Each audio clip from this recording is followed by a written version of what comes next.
What's up, guys? Day number 31 of the video blog. Guess we're getting on for the halfway point pretty soon, and no, I'm not halfway finished, so a little worried, but it's okay. Anyway, today, a concept in my mind that I want to talk about is journeys and destinations. I think most concepts have kind of a cause and effect, like two main points, the yin and the yang. But then there's usually like a third concept that is the part that gets forgotten sometimes, but often one of the most important parts, and that's like the X factor, I guess. So in this example, we have your journey and your destination, and then you have the X factor, which is variance. And I'm not really talking about poker so much as I'm talking about life. You go through life and you have a plan, hopefully, of some sort of vision, dream, idea of how you'd like your life to go. If you don't, I encourage you to have a think and think about what direction you want your life to go, because life's a beautiful adventure and you shouldn't waste it watching television. Now, we also have this potentially unhealthy idea of a destination. And the reason I'd say it's potentially unhealthy is because of the inherent flaw in the idea of getting somewhere. The moment that you think there's a destination and you're going to reach it, and then, well, you failed to consider the rest of your journey beyond that landmark. Because ultimately, there's only one destination, and it's a grave.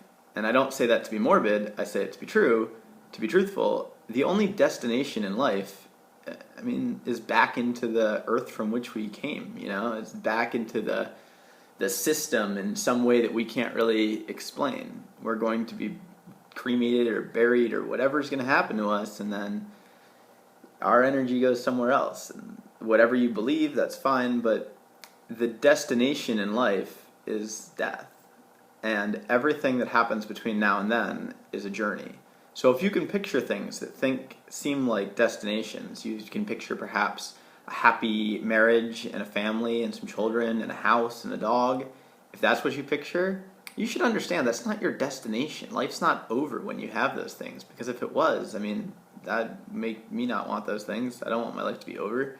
So it's more just that your your journey is taking that kind of shape, but the journey is still going. The journey of your life now has these peripherals, but it's still your journey.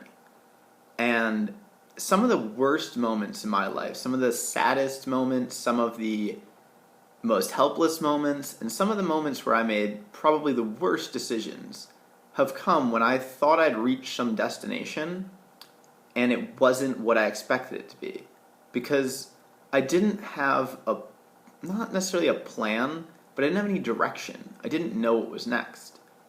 And that kind of brings me into the X factor of this situation, which is variance. It's okay not to know what's coming, but it's not so good to have no plan at all. Because when you have no plan at all, it's usually because you've expected something. You had these expectations that, I'm going to do this and this and this, and everything's just going to be great, And it's not really the way it works. There's no bliss state that you accomplish all this work and then you just get to live happily ever after. There is no happily ever after, because ever after's dead. So maybe you believe in heaven and that can be your happily ever after, but there's no happily ever after on this planet, because the journey continues. There can be a happy journey every day of life, sure.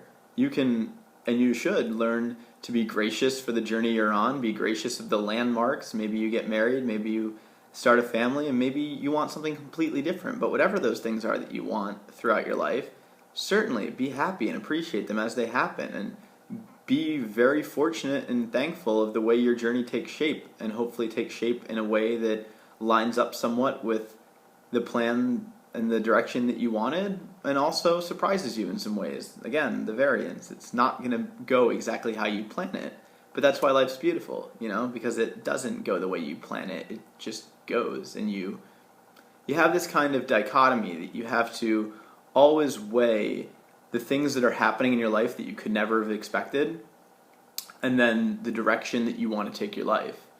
And you don't want the things that are kind of the variance to blow you off course, But you also don't want to go through life with this tunnel vision on, where you're just staring down the destination you want for your life and staring down, oh no, it has to be like this, and you miss the life that happens on the way, because that's what life is. Life is the journey. And if you're so focused on quote unquote getting somewhere, to making this happen, you might miss your life, because you're never going to reach your destination. Once you get to whatever goal it is you've set, you best have a new goal, and you best have a few new goals, because that's the way life works.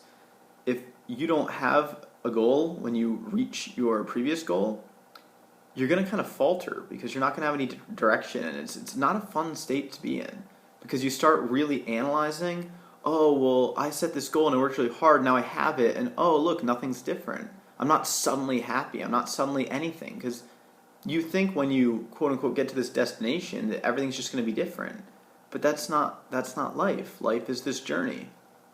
And the only way things get different is as you optimize your process and change your process, change your peripherals, set good goals, set good landmarks on your journey, and make your journey in life what you want it to be. And when things happen unexpectedly, you weigh them, and you have the idea in your mind that you want to be open to new experiences that you didn't account for, but at the same time you have a direction, and you figure out how to interplay those things and build the best life you can with the beauty and the unexpected things in life, and with the things you can control and the things that you've set out for yourself. And even just having that thought in your head and realizing that that happens will make you better equipped to deal with it when it happens. You don't have to have all the answers, but you don't want to be completely off guard either. You want to have your direction and have your openness. And that's really just kind of what I wanted to get out there today. A long time ago, I wrote something on my blog. It was an article called Living in Alignment with Your Values. It's probably one of my favorite things I've ever written. Not necessarily because I think it's so great, just because it's meaningful to me. It's something that I go back to and read over and over again at different points in my life. And I can kind of picture this spirit that I had then and that's still in me now, this fearlessness and this openness to variance in life. It was when I left Vegas and moved to Australia, and I was broke, I didn't know anybody, it was pretty terrifying, but I wouldn't trade that experience for the world. And it was awesome, and it made me into a better person. And when I look at this challenge, one of the parts I'm most excited for is the part that I haven't really accounted for yet. The part near the end where it's more than I can picture. It's harder than I've been able to realize. It's going to get real. And I'm going to be stumbling from my bed into this chair, playing all day, falling asleep, waking up. I'm going to need people to get me things. I'm going to need help. It's going to be awful.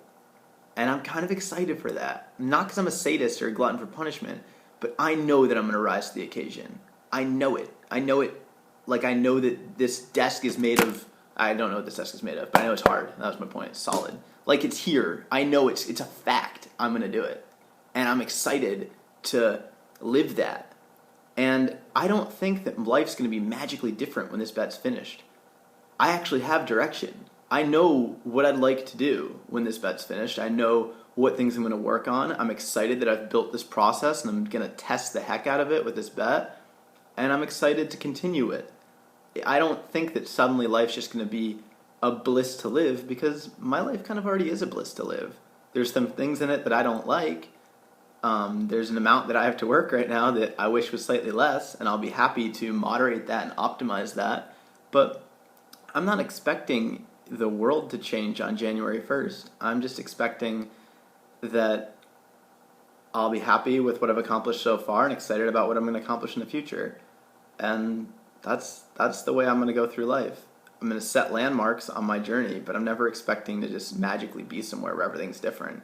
I'm making things different in the way I want them to be every day, and I'm open to things happening in my life that might make them different in ways I hadn't planned for, because that's life, and life's wonderful, so live it, I guess that's all for today.